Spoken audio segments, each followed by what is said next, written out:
Well, it's a wrap on our Weanling sale for 2024. Sebastian Hutch joins me. Sebastian, we've grossed $16.1 million for the two-day sale this year, up from $12.9 million last year. In your words, how have you seen this year's trade at the Weanling sale? Yeah, it's been really fantastic. I mean, we've looked to try and build this sale up into something substantive.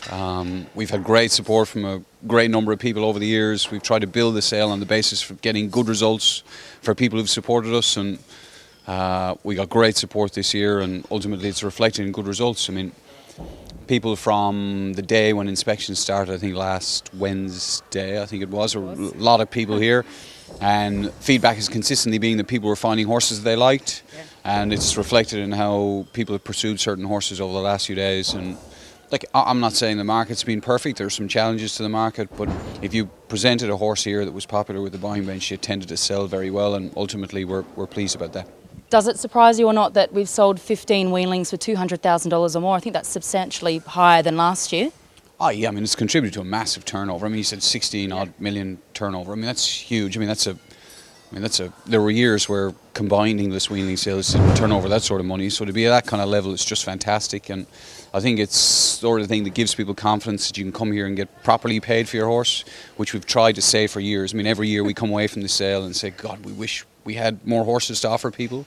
And ultimately we feel a bit the same now, but you know, lots of good results out of it, and people looking forward to this sale in 2025 already, I think. And it bodes well for the broodmare market, because I think a lot of good results over the last 2 days were born out of the broodmare sale last year. People bought good pregnancies at the sale and then come back here with the offspring in 2024 and go and sell well, and it sets a good precedent for people going into Thursday and Friday. I think there's a couple of mares as well that had results today that are in this year's broodmare sale at the end of the week. You just saw on the screen the top 6 lots overall for the sale this year. Sneaking into the top 6 was a colt from Rathmore Lodge. I caught up with Paige Churcher after that result. We identified, 6 horses that we thought we could bring to the sale and, do well with, and we've just been blown away with the result that we've just had for that colt. But overall, for our whole draft, it's been unreal. We brought him here thinking, he was a $100,000 colt, and it's just blown us away. Like, he was very popular and he was really well received. So I'm really thankful to all the underbidders and the whole team. It's been great. What's the foot traffic been like during inspections this week for the draft? Very busy, actually. I was quite surprised. The Tornado colt did over 200 individual parades, but overall for our whole draft, just been very busy and had really. And Rathmore Lodge haven't sold Weanlings for a few years, but certainly walked away today very happy. I'm sure they'll be back next year. They're fun people, Glenn Spratt and Peter Colley. We've had a lot of fun with those guys, especially Chairman's and I. They're great people, and Paige does a very good job at the farm, and developed a great relationship with Inglis. So ultimately you want to be able to repay their support with a good sale. I mean, he was a really nice horse, but as Paige said, I don't think he envisaged the horse selling that well. Yeah. But he was a cool horse by a stallion that's been just hugely progressive for consecutive seasons. Swettenham have done a great job with him. He's popular in Australia, he's popular in the Far East, and horses like him, they're hard to breed, so you deserve to get well paid when you bring them to market. We might see that one at a yearling sale as well next year. A great story today, Sebastian, one of my favourite stories were Be Cool Thoroughbreds. Justin Thompson and his mum, Rachel Bryce, they bought a mare on Inglis Digital for $600, a Trois Celeb, in foal to sort. They sold the filly today for $180,000. So we bought the mare in foal on Inglis Digital for $600, and we've turned it into $180,000 today, and it's just an amazing result. We're over the moon, as words can't explain. So this isn't our full-time thing. I work for Platinum Horse Transport full-time, and and Mum works at Emirates full-time. So this is our side thing, and this is why it means such a lot to her, and it means a lot to me, but more to her because she runs it while I'm away, so I'm very happy for her because it's been a long time coming for her. So. And what were the inspections like this week? Yesterday she had 127 alone, just for her, and then this morning we had had a lot of people come back to do more, and the X-ray hits have been off the chart. So, we had high expectations, but I didn't want to get my hopes up, and our expectation was 70 for this filly, and over the moon. We couldn't be more happy. Well, they were hoping for 70,000 and they got 180. That's a great story, Sebastian. Rachel, his mum, works at Emirates. Justin drives for Platinum Horse Transport. Mare was bought on Inglis Digital. Yeah, well, they did a dirty work sell yesterday, and I think dirty work made 120 grand colt, like beautiful dark coloured colt. I think if you, obviously the TAS order is more popular of the two. I think if you said the TAS order made 120 grand, they'd be delighted. So the dirty work made 120 grand, the TAS work goes and makes 180. I mean, fair play. That's really hard to do, but they were two really nice horses. You know, I think the market found them well. And you want to see people who are making investments in that value end of the market do well, and they landed on the right stallions at the right time, particularly with Tassort, who's flying. And you know, hopefully the proceeds from that sale can be a platform for Justin to build the business up further, you know, reinvest in stock, and you know, with any luck, he's back here again next year with a draft, and hopefully those horses can go and do well, whether it's in the sale ring or hopefully on the racecourse later on. And there's an Inglis Digital sale that goes live at the end of the week. This could be you next year if you want to have a look at that catalogue. We'll last hear from Ross Haddon from Rathmore Lodge. He always supports this sale. He loves coming here and he had a really good result today. Ross, congratulations on some great results today. Talk us through your feelings right now after the Amalgamate and the Anita. Yeah, absolutely delighted. Yeah, it's just, you know, when you take nice horses as sales, which we've done in the past here at Inglis, and you get a good result, then it's it's always a big relief when you know you're taking a nice horse there, but to get them there and then actually realise what you think they're worth, it's exciting and a relief at the same time. So we'd bought them there last year, Amalgamate in full.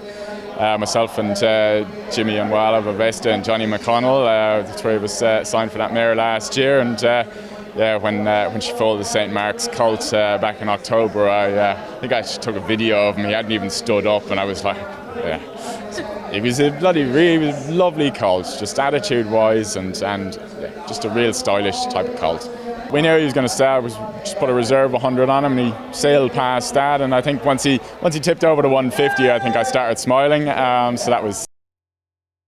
I cash him out for the sake of 10 for 200. Bruce McKenzie buys. Thank you very much. That mare Amalgamate, Sebastian, is in the Broodmare catalogue on Friday. I think she's lot 331. You've done your research, Jemma. Yeah. That was just by luck. It's great. I mean, Ross and his partner Max have been really good supporters of this sale for a number of years. Like he knew he'd his better horses selling today, and like they work really hard. We went to visit their farm. We went to visit Rathmore in September, and like the calluses in Ross's hands from the stuff on the farm. I mean, it's a labour of love for them, but they're building this beautiful farm. And that horse was a cool horse because he actually looked a lot like his dad. I mean, Sir Mark's Basilica is a beautiful horse, like fantastic racehorse in Europe by Cool Stallion Siuni, great pedigree. Horse had a lot in common with his dad. And then, of course, the Wooden Basset filly they sold a few lots later. Beautiful, great-bodied filly, made 180 grand. You know, they're two fantastic results for consecutive lots. I mean, it's just fantastic. So hopefully the mare can go and sell well later on the week, and we'll see Ross back here in 12 months' time. Absolutely. Are you happy with how the first season size performed at this sale? I know a lot of people were very keen on the stay-in sides. Obviously, St Mark's Basilica's sold very well. I think he was third by average with 3 or more sold. Farnan was actually the leader and stay inside popular as well.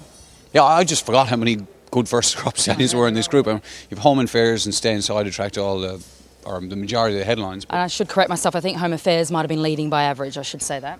Oh, that's all right. Well, if Tom Magner's watching, he'll know that you give out the right information to the public. But you have Home Affairs, Stay Inside, they attract all the headlines because they're the showpiece horses. But you have St Mark's Basilica, Pinatubo, Wild Ruler, Profiteer, Tiger Malay. I mean, I'm going to forget some, but like they're pretty impressive lineup of horses, and it's exciting. I mean, we get the first taste of it here. We'll have good representation of those horses at the Great Southern Sale in June, and obviously we look forward to the yearling sales next year with each of them. Fairhill Farm, Mike O'Donnell and the team, they were leading vendor by aggregate, and the leading buyer by aggregate, if I can spit it out, was Kahanui Farm. Nick and Nikki White, they were here, they were very active over the past few days. Well, Mike comes here in expectation of being the leading vendor now. He's a great supporter of the sale. He's the most relaxed I've ever seen him at this sale. It was great. He had some really nice horses, you know, good variety of stallions, and you know, he plans for this so many years in advance. You know, he knows how his draft for 2025 is shaping up. So, look, it's really enjoyable to do business with people like that. You know, he's sort of become part of the family, and for Hayasugi to have gone and won a Blue Diamond, you know, they're just great endorsements of the work that he does on the farm with Debbie and his team. And obviously from the buying point of view, it was incredible the contribution Nicky White made to the market.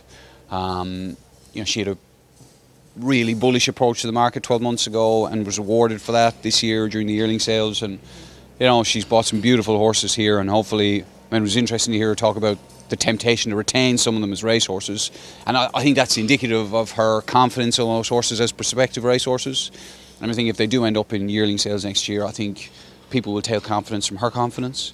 And hopefully we'll get the opportunity to offer some of those horses ourselves. So there's some Easter yearlings amongst them, I think. We've mentioned the broodmare sale, that's Friday before that, and as you may have heard, the room behind us getting prepared. Thursday night, the chairman's sale, Sebastian, 87 race fillies and mares to go through. Another really exciting night. The sale kicks off at 5 p.m. Yeah, everybody's favourite sale night of the year. It is. So we have good fun at the sale and then good fun afterwards. It's about as much fun as we can make a horse sale. People get dressed up, there's a sense of occasion about it. We've talked about it being a celebration of a lot of fantastic race mares. I mean, even after the Weanling sale, going around and seeing She's Extreme, Say Magique, Steinem, Tuta La Vita arrives in the morning. I think Kamachi arrives in the morning. It's really quite exciting. And the fact that so many of them are graduates of Inglis yearling sales as well, it's the whole cycle comes full circle, And we'll have a fun night. And obviously those really expensive mares garner the headlines, but great examples of people buying well at the sale. It's not just about having expensive mares at the sale. There'll be mares that make 100, 150, 200 grand. It's part of the market that people should be taking really seriously. And then we'll roll into Friday, and again, it's just been such a fantastic sale for so many people, and we can put our feet up, can we? Well, I hope so. We've got the Great Southern Sale actually, so not quite. We get a good lead into that. We do. That's the chairman's sale. You can watch our Sale Day Live preview with Emma Friedman and Caroline Searcy from 4:30 p.m. Australian Eastern Standard Time. That's on Sale Day Live. And obviously the sale kicks off at 5 p.m. Sebastian will be in black tie. I'll be in a dress of some sort. And if you are here, we'll head up to Club 1867 afterwards. Can't wait to see you then.